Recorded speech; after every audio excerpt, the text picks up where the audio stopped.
Judas Iscariote.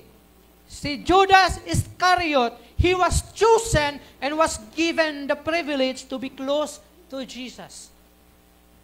Grabe ang favor sa Ginoo. Grabe ang pabor ni Jesucristo nga gipakita, gihatag ngadto kay Judas because Judas was chosen as one of his 12 disciples. Di ba grabe na siya nga pabor?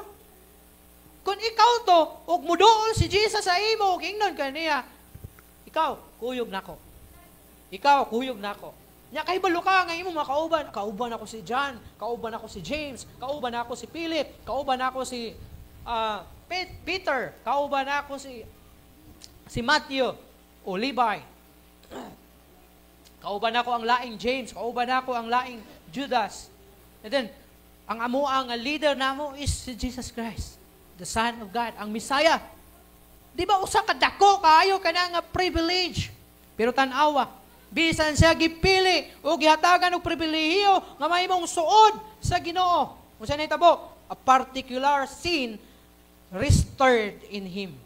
It grew until it led him to commit an even greater and more deadly sin, the sin of betraying his master.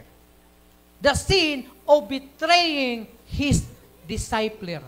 The sin of betraying the Messiah. The Savior.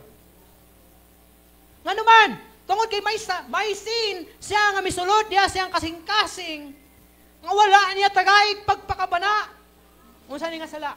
Ang iyang hakog, or tawag ana, pagka mahigugmaon sa bahandi, and it grew until it lead him. Mitubo, midako, ang mao nga sala, ngayang gidadala diya sa kasing-kasing, hantod nakahimo siya, og dakong sala, og mas dako, og mas deadly, makamatay nga sala, nga mao ang pag-traidor, pagbudhi sa iyahang magtutudlo, nga si Jesus Christ. The most dangerous sin is the one you ignore. Unsa daw ang the most dangerous sin? Kanang imuhang ginabaliwala lang diha ang imong ginahimo. Na kay ginahimo, unya ginabaliwala lang nimo, abi nimo og okay ra ni, gamay ra ni. Ayaw kumpiyansa kay inana si Judas Iscariote ang mabudhion.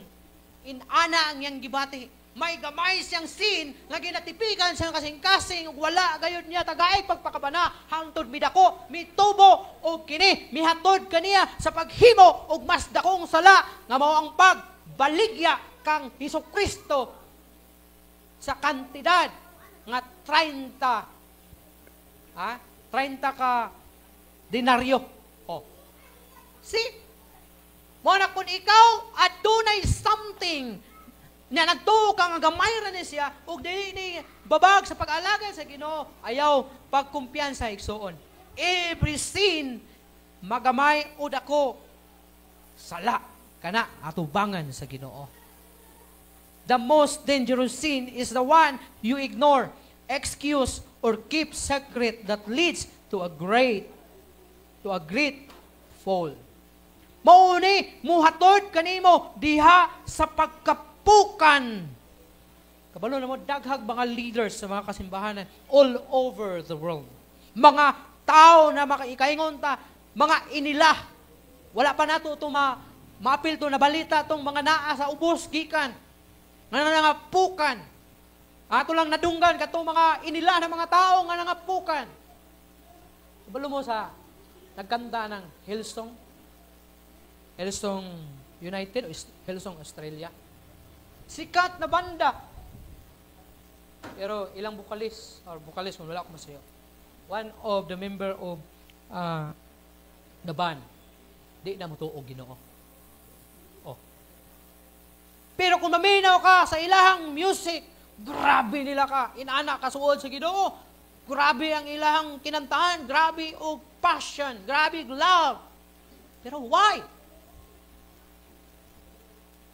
Rick Warren, pastor of Saddleback Southern Baptist, kung ako masayop. Gi-remove siya sa ilahang dako nga denomination, organization. Tungod kay may huyong-ihong na siya, na affair. Oh. Because of sin. Kinsa pa na mga tao nga makita nga nangapukan. Even diya sa Bible, tanawa si David, the man after God's own heart. Napukan. May na lang kay nakabalik. Mo nang dili ta magkumpiyansa. Judas Iscariot, one of his disciples.